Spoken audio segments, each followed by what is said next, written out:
Hi, I thought I would just record some of my thoughts about the readings also, and so I'll post the recording here in notes, and there's also a text version if you want to think about some of the things I've said a little bit more. First of all, you're doing a great job. The community has already begun.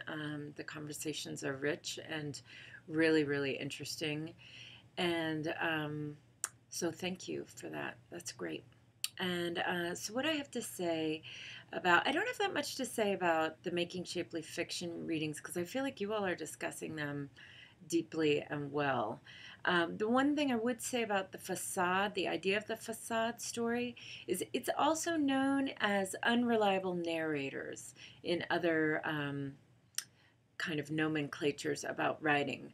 So it's a narrator who is limited in some way by age, by mental level, by sanity, by what all the different ways a narrator might be unreliable, and the narrator reveals him or herself over time to be so.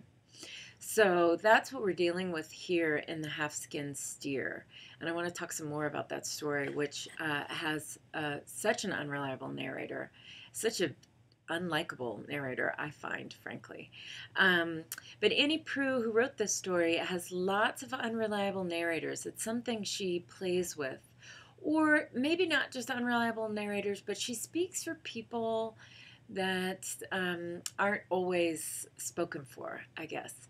So, or aren't always the heroes of the story, the main narrators. Sometimes her narrators are these really other kinds of people.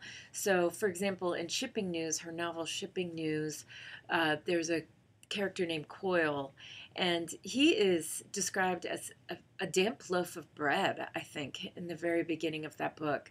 He's damp, he's unwieldy, he's large, he's ungraceful, he makes terrible decisions, he's weak, he's foolish.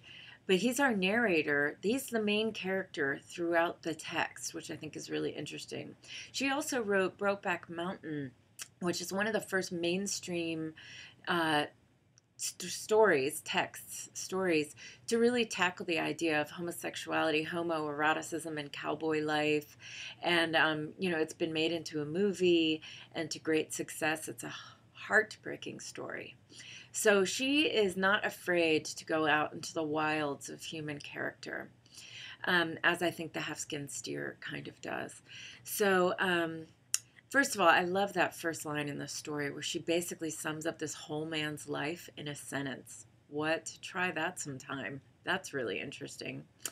And then she develops the narrator. In the first two pages, his arrogance and superiority and his stubbornness and irritation and really his stuckness as a human being is fully developed. He let's see, he won't return home to visit. He won't fly. He disrespects his nephew's name. Like in his mind, he's making fun of his nephew's name, Tick, right?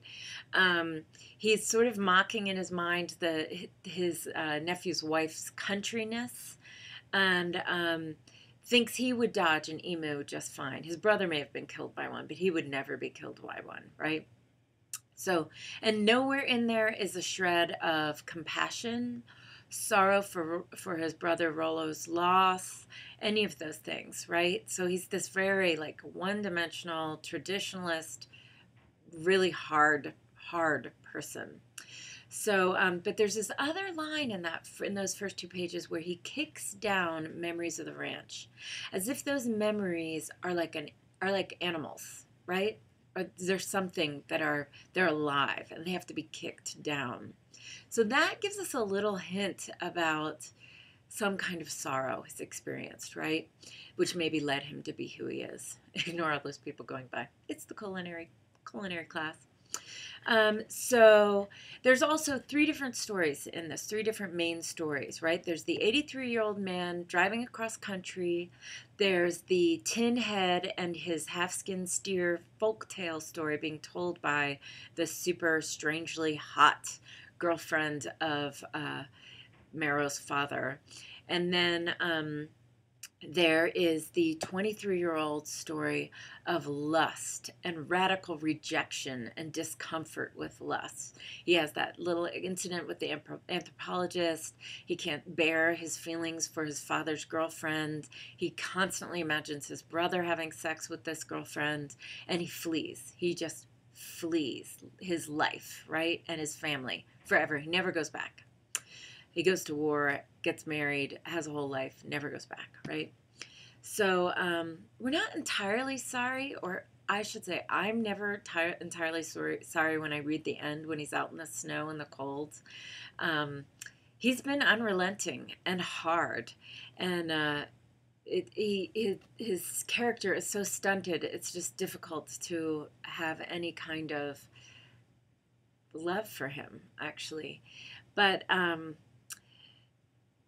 but he, what he's feared and scoffed all these years is upon him now, right? For 60 years, he's been afraid of this ranch and this life, and now it is upon him.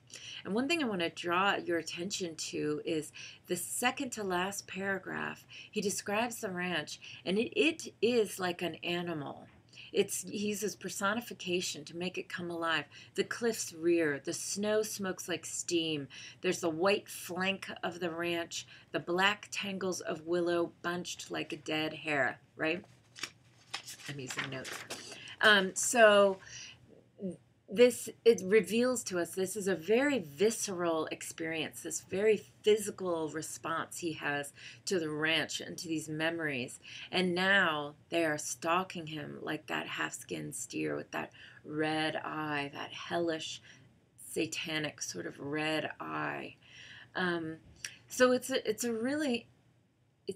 a deeply complex story, and Annie Proulx's language throughout is so gorgeous. She's a gorgeous metaphor maker and simile maker. He feels like he could be torn in half like paper near the end of the story, and you see how one story weaves into another, weaves into another.